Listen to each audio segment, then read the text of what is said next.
Thrawn is shaping up to be the next big foe in the Star Wars universe on the small screen, and I'm so excited for it. But why is he so vital to the next part of the Mandalorian-verse, and who will play him? We actually have some answers and some great theories. Where is Grand Admiral Thrawn? Welcome to Star Wars Uplink, your place for everything Star Wars gaming, the TV shows, and the movies. Each week we dive deep into two topics from the galaxy far, far away. Star Wars gaming has been pretty light for the last few years, but we've got a lot of stuff on the horizon, specifically soon, Jedi Survivor. But around that announcement with Jedi Survivor, we also got details on more games from Respawn, one of them being a first-person shooter. And at the time of the announcement, we only knew it as that, but we do have some more details. We also have confirmation, maybe, that Lars Mikkelsen is not coming back as Thrawn, but we have some theories on why that might not be the case. So, let's jump right in. Just you reconsider playing that message for him. This podcast started as a podcast for Star Wars Battlefront, and then we've done a lot of things through the years, covered a bunch of different Star Wars games, and then we went to broader Star Wars in general. So anytime we have a chance to talk Star Wars gaming, I'm all for it. And this is pretty exciting. Originally, when the game got announced, we had like a single quote. Let me see if I can pull it up here. Quote, "Working with Lucasfilm Games on a new FPS in the Star Wars galaxy is a dream come true for me, as this is a story I've always wanted to tell," says Peter Hirschman, game director at Respawn, who was also working on the original Battlefront games, which, I mean, I'm here. I don't care what this game is. I'm going to buy it. Yep. No matter what. You say, oh, hey, Respawn's working on a game. I'm there. You say someone that worked on the original Battlefront games are there. I'm even more there. I'm there day one, midnight release there. So I'm super pumped about that. But we do have some more details. We didn't have any specifics on what this could be. This was middle of 2022 when we got this information. So since then, they announced that they were beginning development on it, and they were building a team within Respawn, who's becoming a massive, massive game development company, but specifically around first-person shooters with experience in first-person shooters. But we didn't know if this was going to be a multiplayer title. We've heard rumors. I had a source that I was confident in that EA was working on a small-scale first-person shooter that was multiplayer. But from what I know and from what I can tell, they shelved it.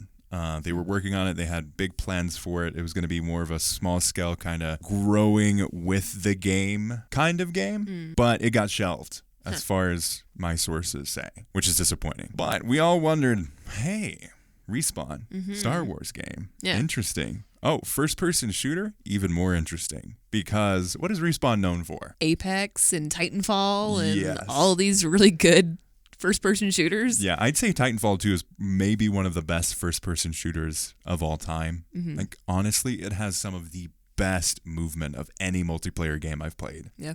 And the campaign's really good. You got really into Titanfall for a little bit, right? A little bit. Yep. That was really exciting. What is this news that we have on the game, though? Well, we have some confirmation possibly around it being a multiplayer shooter, or at least have a multiplayer component. Insider Gaming says this. They found a job position listing for a senior gameplay software engineer at Respawn, and specifically tied to the company's untitled Star Wars FPS.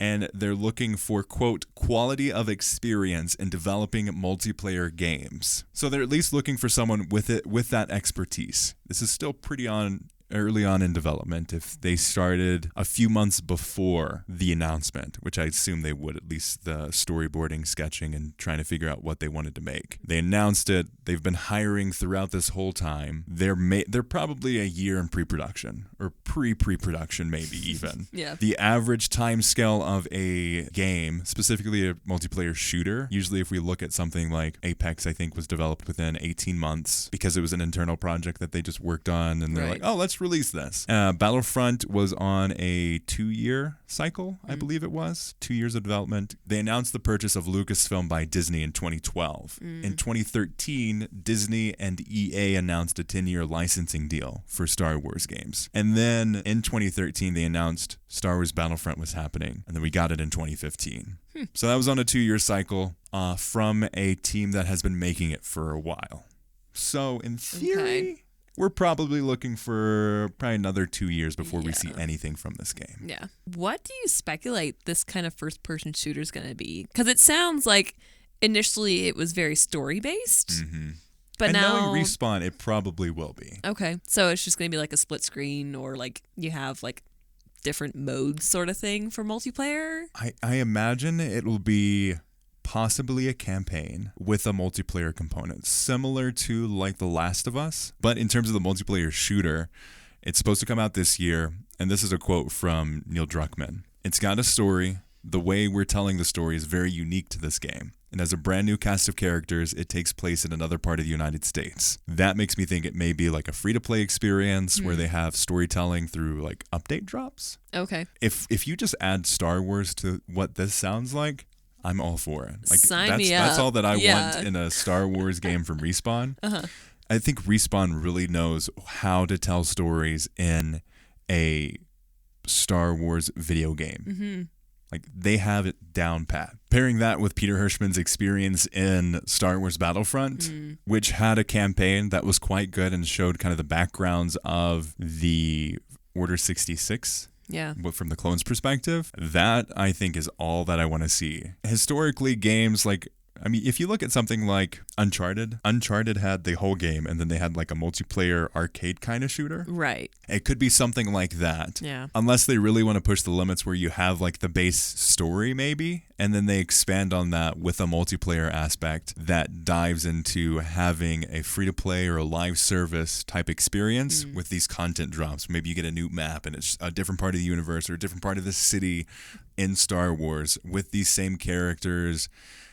I could totally see something like that being pretty cool. Yeah, I could see something like a mix almost of the arcade-esque and that kind of like Apex Legends sort of feel where like you keep getting drops of where you've been in the story. Yeah. And then you have this multiplayer aspect of like either shooting each other or whatever. It depends on what they actually want to do. I would love to see like a classic style Star Wars game where it's arcadey and it has a story and you get these different modes. I would love to see that, even if it is multiplayer. If it is multiplayer, though, I think they may have the tendency to lean more of like, let's try something new on this. A question I have is, do they have enough bandwidth to make another live service game? Yeah. I don't know. Because Apex is like a money printing machine. It has its own dedicated team that's basically just focused on Apex, which makes sense. And it's why they're able to deliver the amount of content that they're able to deliver. Then they have the team that's working on Star Wars Jedi and that series, Fallen Order, Survivor. And then tertiarily, they have the team that's working on the first-person shooter experience. And then fourthly, they have the team that's partnering with the team that was started really recently. They're like XCOM people, which is a strategy game. Okay. So there's that. Like they're trying a lot of things. And I totally see with their success with Fallen Order, with I would assume their success with Survivor. I think EA's perfectly happy to be like, you guys are the Apex team and the Star Wars people. Yeah. Have fun. You're doing a great job, because all of our other teams have totally missed the ball on what Star Wars is in a game form. Should be exciting to see something from them in Star Wars. Yeah. I don't think they can mess it up. What would you think of, this is like, I don't know anything. This is just my wish list. I would love to see a Republic Commando game. Could you imagine if that series came back? Oh, yes. The original game is janky, but I would it works for the storytelling aspect. It works. We have some clear experience with this. We're getting tastes of it through like Bad Batch, so we know it works. Yeah. I would honestly not be surprised if they go with a Clone Wars, steer with a squad sort of thing, which would be interesting if they brought the multiplayer into that aspect of it, where you have a squad versus squads or whatever. That would be so fun. Yeah. And then it's almost like an Apex-esque tiny thing. Not obviously, I doubt that they're going to do another Battle Royale, but like squads perfectly set up, and you could customize your armor very well. You have like individual stories with those people that could be explored through a campaign. I love that idea. That's a great idea. And we've seen it, we've been getting this kind of feel, at least with other media. So it would kind of make sense if they went this direction because it seems to be selling. So, And besides like Battlefront 2, we haven't gotten, and I would even argue that Battlefront 2 wasn't this, but we haven't gotten a whole lot of prequel era content. They've been very heavily focused on the original trilogy type experience. The closest we got was Jedi Fallen Order, which was set a number of years after Order 66, with the rise of the Empire and all of that fun stuff. Yep. So I would love to see that prequel era kind of thing again, and have the droids and have the clone troopers. Maybe it's not Republic Commando, but somewhere similar to that I think would be really fun. And you get to experience something that you haven't seen in a video game for Star Wars in a number of years. Yeah. And something that they're completely staying away from with the movies. And the TV show, I mean, Bad Batch is probably a close example, which is very, very close. You get to experience Order 66 in season 1 of Bad Batch. So they are set in that time frame for sure. Yeah. I think it would be fun. And a DLC that would be fun would be Bad Batch. Yeah. That would be awesome. Yeah. That'd be so cool. You can have like the different skins and stuff available to be the Bad Batch, or different characters added. I would love it. Totally would be all on board with it. But I'm also on board with just a really gritty Star Wars shooter. Yep. That would be awesome too. I have full trust in Respawn to deliver something awesome. At this point, with all the different details we're getting, they're being very, very secretive on what exactly that is. But man, I'm pumped. Yeah, should be good. And speaking of secretive and details and all of this fun stuff, let's talk about Thrawn. Yes, indeed. Thrawn in Star Wars is such a beloved character, but I used to have the Thrawn book up behind me on the set. I'm pretty sure I took it because I wanted to read it. Yeah, I think that's exactly what happened. Whoopsies. A huge beloved character, is such a fan favorite, and they're really stepping him up to be a main bad guy in the Mandalorian-verse, with Ahsoka specifically saying in the last season of Mando, "Where is Thrawn?" But we have more details on that. More specifically, who that could be. And according to Lars Mikkelsen, the original voice actor for Thrawn in Rebels, he says this in regards to the campaigning fans trying to get him to play. Quote, "I am aware of that. Yes. Well, I haven't had the offer, but yes, sure." So there's a couple things here. One, he's totally down to play it again. He did such a good job. Two, we've got this response before in regards to a Disney Plus show and a very well-established character with She-Hulk. The actress that plays She-Hulk specifically explicitly denied that she would be playing She-Hulk. And it turned out she would be playing She-Hulk.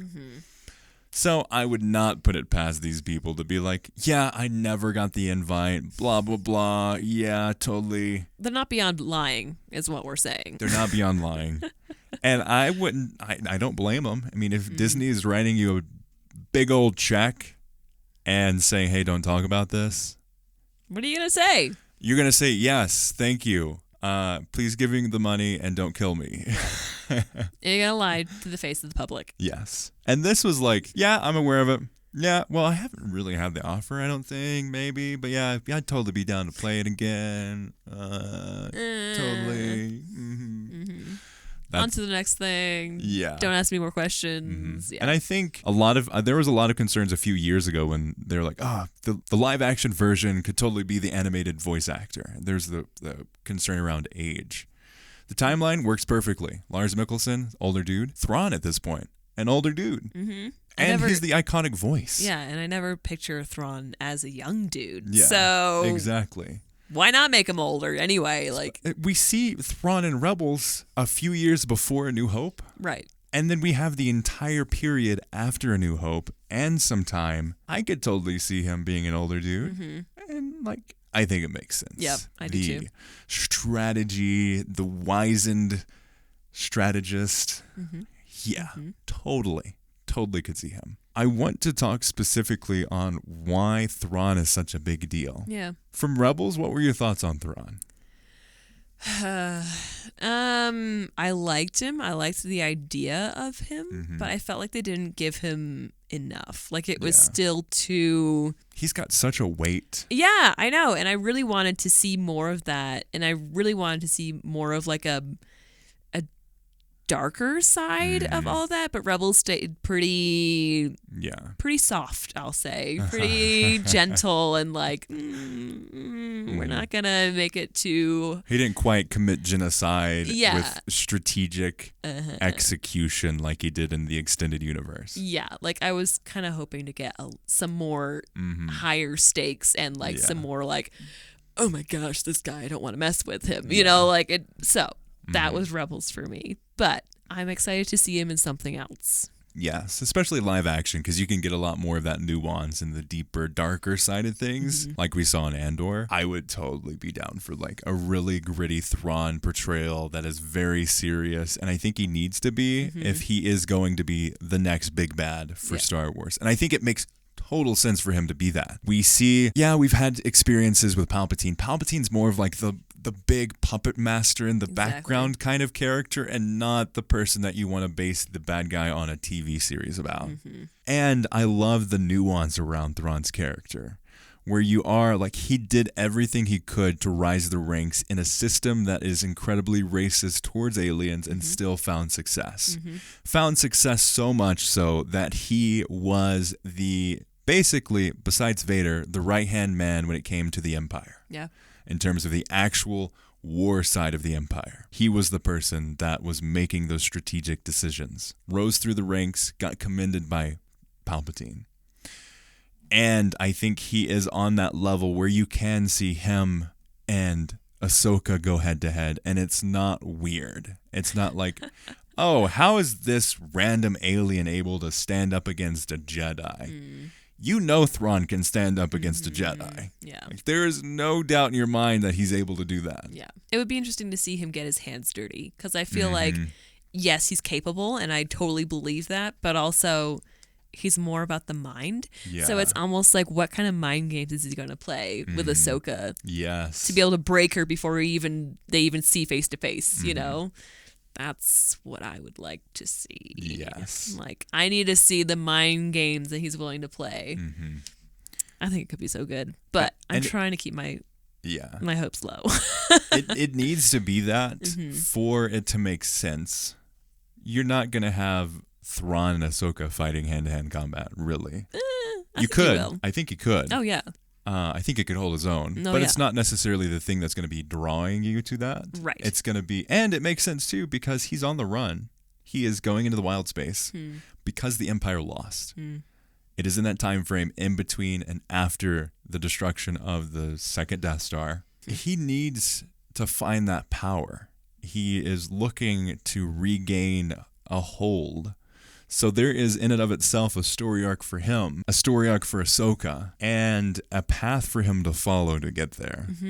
So the last time that we've seen Thrawn is at the end of Rebels, where he and Ezra are like blasted off into who knows what in a burning ship, I'm pretty sure. And we do know Ezra has been cast for live action. Oh, okay. Yes. Okay. Good, because we're going to need that explanation of what happened. I need to know what happened. Yeah. Like, what? So Ezra just sacrifices himself with Thrawn somehow for something. Thrawn and Ezra survived. And apparently they survived somehow. I would love to hear that story. So in this case, what does the timeline look like for this? If that's where we ended with Ezra and Thrawn, like, what are we looking at? Yeah. So, according to this timeline, the canon timeline by Din Djarin Diaries, Star Wars Rebels takes place between 5 BBY and 0 BBY. So, if we finish at 0 BBY, which is the end of the show, we end up there. By the time we get to The Mandalorian with the first season, we're at 9 BBY. Wow. And Book of Boba Fett is also set around 9 BBY. So, maybe it's, or ABY, I should say.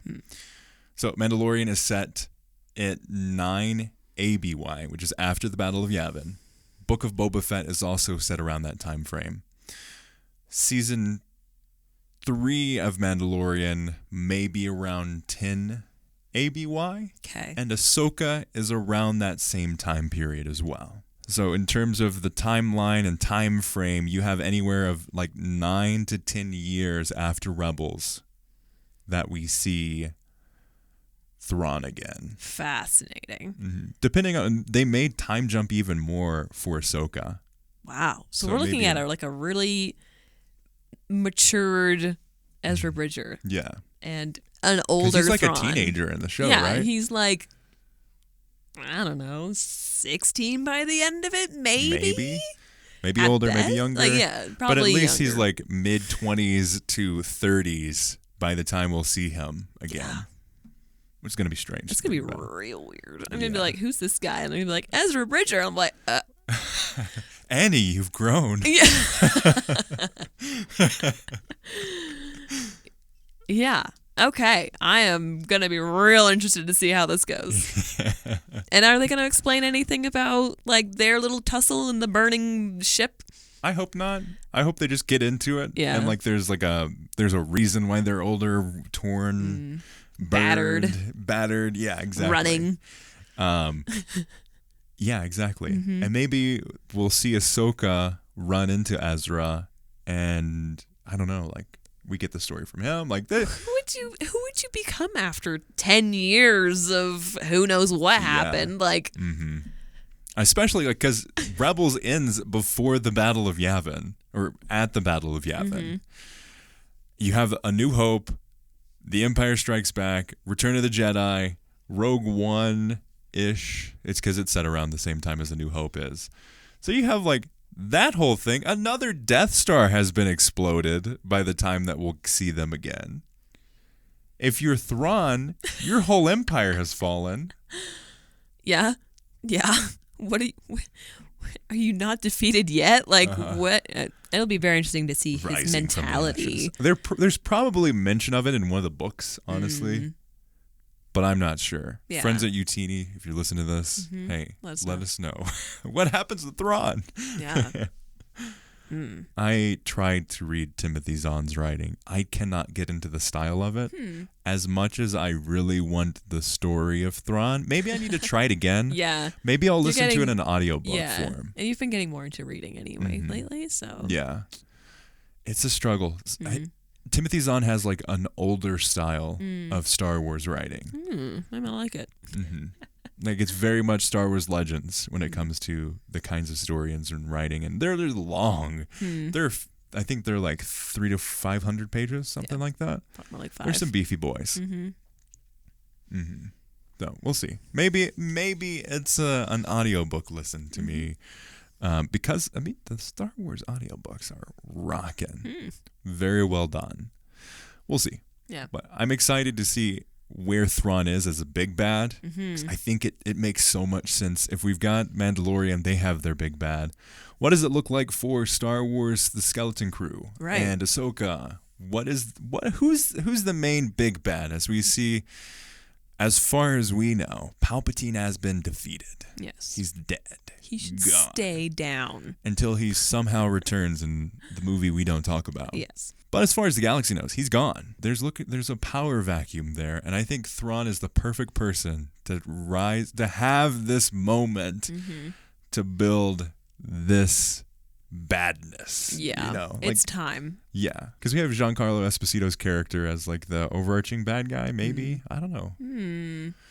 We'll see. Or will there be a rivalry between him and Thrawn? Like maybe there's going to be some friction there. Yes. That would be interesting. I'm very excited for it because we're getting like the foundations of the New Order, First Order, and the New Republic. Yeah. It's an interesting time frame, and I'm very excited for that. Yeah, and clearly they are clearly weaving these stories together like a universe. Yeah. So yeah, it should be real interesting to see what they do to set these characters up and how they interact, and I'm here for it. Yes.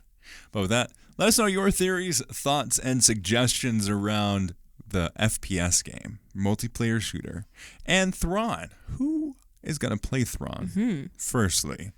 Secondly, What the heck is Thrawn doing during this time? How does he Seriously. survive? Let us know your theories, thoughts, and if it is explained in a book, we'd love to hear that as well. And hey, check us out wherever you find podcasts. If you're listening to this right now, check us out on YouTube for the video version of the show. We put a lot of effort and time into it. We really would appreciate you checking us out there. But hey, if you're listening to this on your commute or you're watching this on YouTube, you're like, man, I'd love to see this on the go. You can download it wherever you listen to podcasts. Apple Podcasts, Stitcher, Google Play, Apple Podcasts, Spotify. All the places you can check us out and keep up to date. As always, thanks for listening. May the Force be with you.